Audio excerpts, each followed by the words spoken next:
شروع کرتا ہوں اللہ تعالیٰ کے نام سے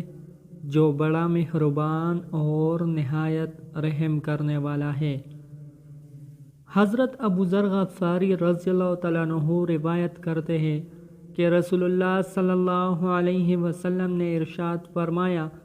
تم لوگ اللہ تعالیٰ کا قرب اس چیز سے بڑھ کر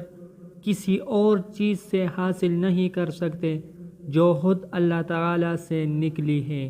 یعنی قرآن کریم۔ حضرت جابر رضی اللہ تعالیٰ عنہ سے روایت ہے کہ نبی کریم صلی اللہ علیہ وسلم نے ارشاد فرمایا، قرآن کریم ایسا شفاعت کرنے والا ہے جس کی شفاعت قبول کی گئی، اور ایسا جھگڑا کرنے والا ہے کہ اس کا جھگڑا تسلیم کر لیا گیا ہے۔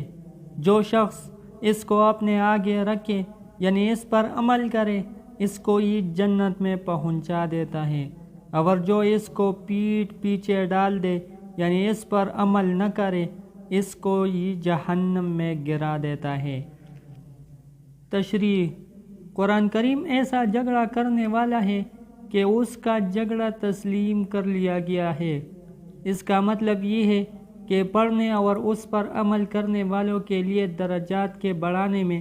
اللہ تعالیٰ کے دربار میں جھگڑتا ہے، اور اس کے حق میں لاپرواہی کرنے والوں سے مطالبہ کرتا ہے کہ میرا حق کیوں نہیں ادا کیا۔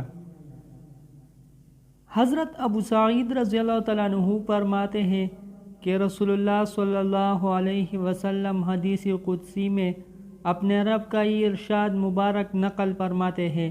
جس شخص کو قرآن شریف کی مشغولی کی وجہ سے ذکر کرنے اور دعائیں مانگنے کی فرصت نہیں ملتی، میں اس کو دعائیں مانگنے والوں سے زیادہ عطا کرتا ہوں، اور اللہ تعالیٰ کے کلام کو سارے کلاموں پر ایسی ہی فضیلت ہے جیسے خود اللہ تعالیٰ کو تمام مخلوق پر فضیلت ہے۔ دوستو، اللہ تعالیٰ ہمیں قرآن مجید پر عمل کرنے